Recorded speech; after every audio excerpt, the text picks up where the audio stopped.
Greetings, says I, Countess Naravan Dracovin, Lord and Emperor of the Dracovin Empire, and welcome. It's time to continue our discussion on Advanced Dungeons & Dragons, AD&D. I was talking about getting into some combat rules and being a Dungeon Master, a DM, and that's where I'm going to continue expanding on information that you will need as a Dungeon Master when it comes to combat. Let's talk about an optional rule first, because I want to get that out of the way.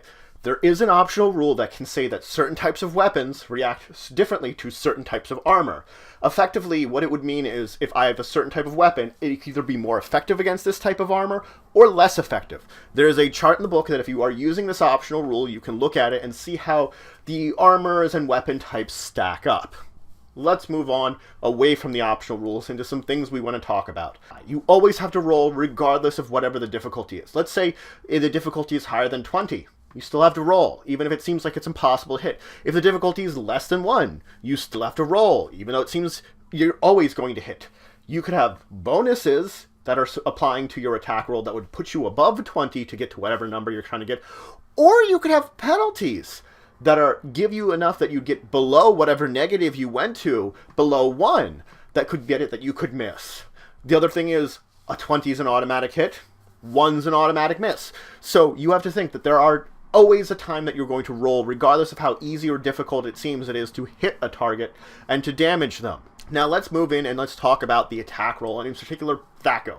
It is going to be important to look at what kind of THAC0 you have, and this is especially important for characters or possible NPCs that you're going to interact with that you're going to have to maybe possibly calculate this information for.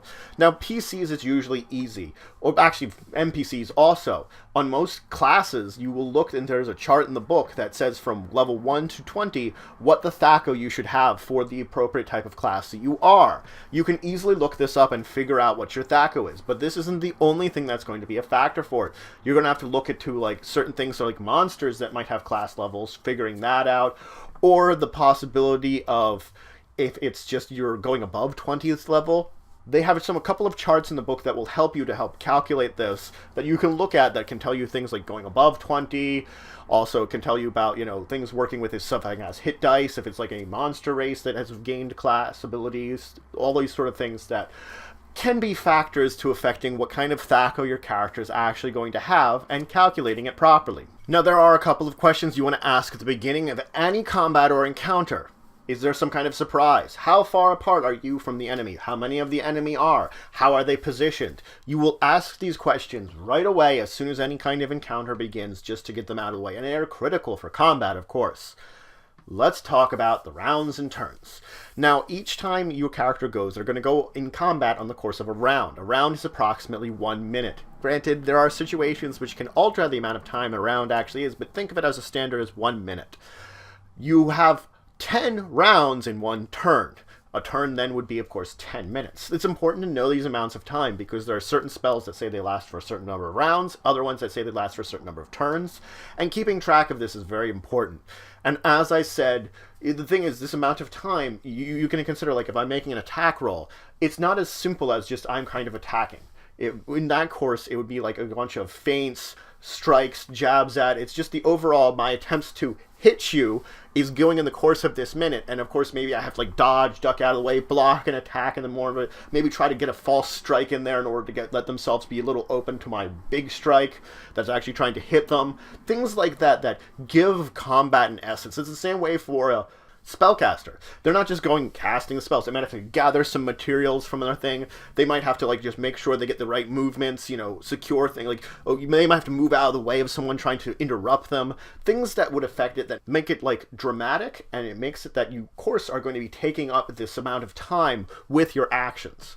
Now, of course, there are other things you can do on your turn. You, of course, more than just getting an attack, you might get multiple attacks depending on your class and the rules under it. It will tell you, at this certain level, you might get more than one attack as part of your attack action.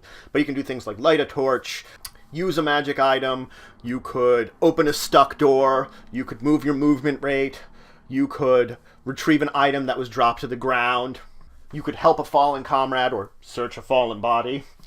Now, there is also free actions, things you can just sort of do on your turn that take up no action. That could be shouting or giving instructions to someone. That could be dropping an item and drawing another one. Or drop any kind of excess gear you've got on you that you don't want to be carrying. let's talk about the combat sequence, because combat in real life is very chaotic, crazy, things are going on all the time, and you're trying to capture a little bit of that in your combat counters in Dungeons & Dragons, but you're trying to get the essence of it without bogging down the game. You're trying to streamline everything and make it very simple to do. So effectively what is going to happen is there's a couple of steps that you're going to follow. Your dungeon master is going to choose the actions that the monsters and NPCs are going to do. Players are going to choose those actions. Once we have the initiative sort of established, then everyone is going to go in order now that those actions have been chosen. It's as simple as that. Is enemy side chooses, ally side chooses, you go through those actions.